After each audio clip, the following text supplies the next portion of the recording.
Hi everyone, just wanted to welcome you to another video.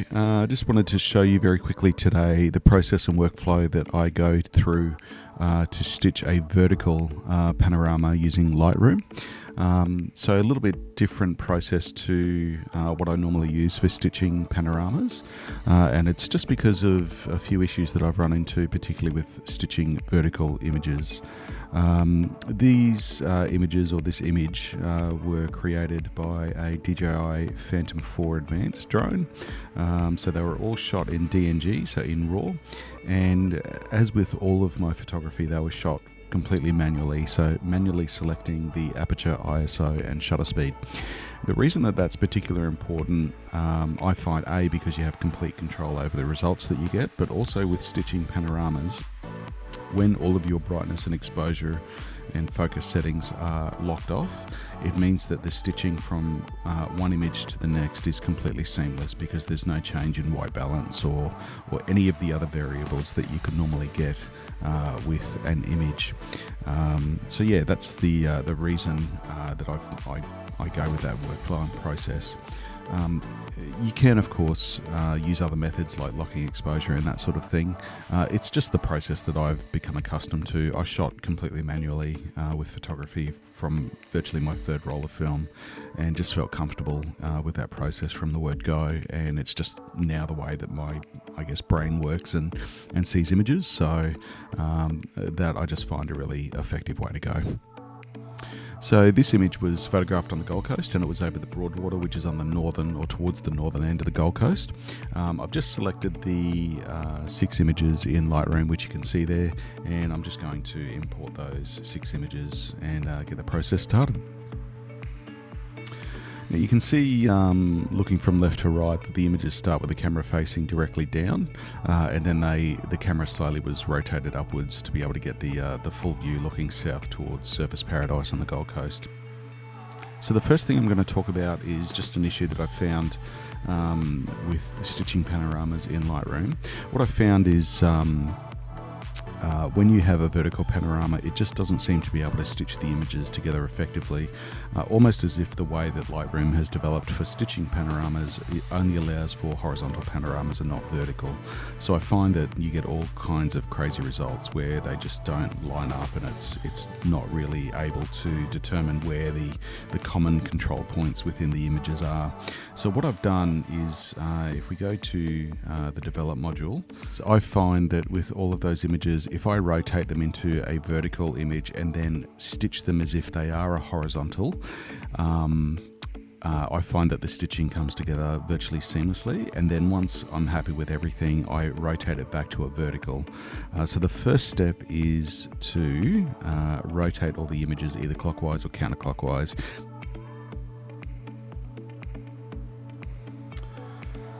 Alright, so now all of those images are rotated. What I'm going to do is go up to Photo, and Photo Merge, and Panorama, which the shortcut is Control M, which is a nice and easy shortcut.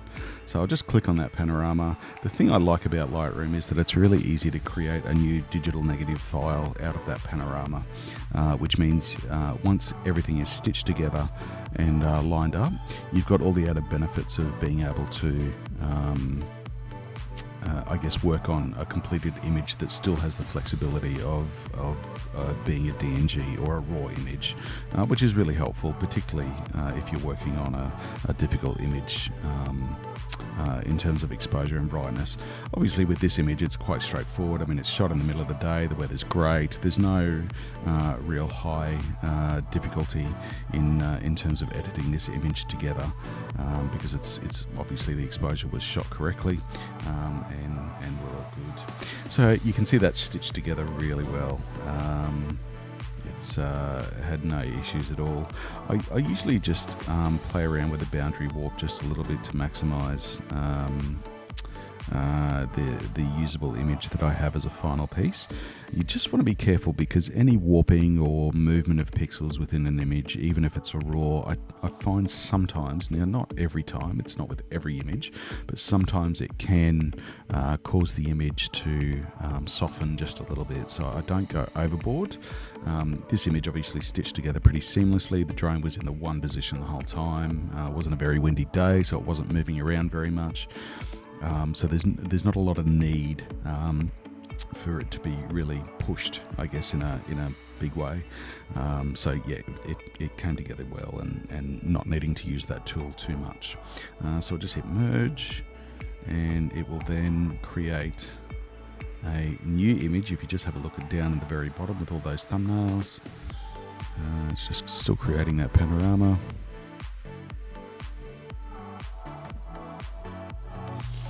Alright, so if you have a look down the bottom there near the thumbnails, you can see there's a new thumbnail that's been created, which is our digital negative. You can see it's created a new file name, DJI_0010 -pano.dng. So now you've got the stitched image, you've got all the benefits of working in DNG, and we're ready to go. The only thing that we need to do is obviously rotate it back to the correct orientation, and we are good to go. So clearly that's stitched together pretty well, and we can see all of the beautiful detail in that image. Obviously, being a higher resolution image, it's really quite a solid image. Alright, so if I just hover over the top of that image, you can see the size, or the pixel dimensions now, is 4,446 by 7,745. So clearly much higher resolution than a standard file coming out of the Phantom 4 Advanced. So it definitely will allow you to print a little bit bigger, as well as the added benefit of, with a vertical panorama, or any panorama for that matter, you're able to create different shapes of images. So you get a different perspective and a different angle of view of what's normally captured out of the fixed focal length of the camera on the bottom of the drone. So it's certainly a good way to go. Again, the thing I really like about stitching in Lightroom is the ease with which a new DNG is created, so you still have that flexibility working with the file. Now that that's stitched together, we can simply go into the develop module and just go through the normal process of making adjustments. I mean, for an image like this, there's not a great deal that I really need to make. Maybe a little bit more contrast. I tend to drop the highlights a little bit and just raise the shadows a tiny bit. A little bit of adjustment of color balance. Again, not a huge amount. I'm a big fan of getting everything as right in camera as possible, hence why I shoot manually, because I've got full control over the outcome. And just a little bit of vibrance there as well, and a tiny bit of saturation. And that looks pretty good, so I'm pretty happy with that. So again, I'd probably, if I was printing this image, spend a little bit more time on it, but that's just a quick little sample of edits just to get started. So that's stitched together really well, and again, you can see the beautiful detail with the higher resolution image in there. Hope you've enjoyed this video, and look forward to seeing you guys next time. Take care.